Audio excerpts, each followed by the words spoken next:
تعبیر بیان کرنے والے کی صفت و خواب کی تمیز اور اس کے اصول کی پہچان۔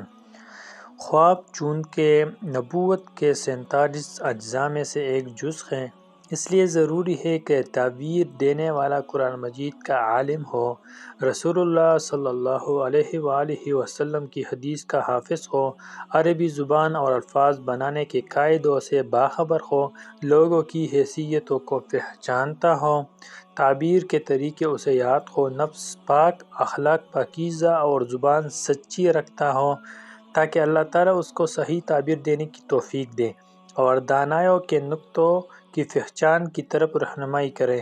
خواب کی تعبیر کبھی حالوں، زمانوں اور وقتوں کے اختلاف کے لحاظ سے دی جاتی ہے۔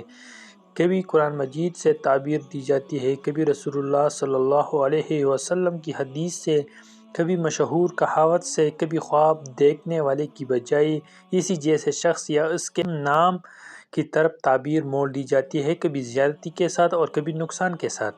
قرآن مجید سے تعبیر کی مثال جیسے انڈے، اس کی تعبیر عورتیں ہیں۔ اللہ تعالیٰ کے قول کے مطابق گویا کہ وہ حوریں چھپے ہوئے انڈوں جیسی ہے۔ اسی طرح پتھر، جس کی تعبیر دل کی سختی ہے۔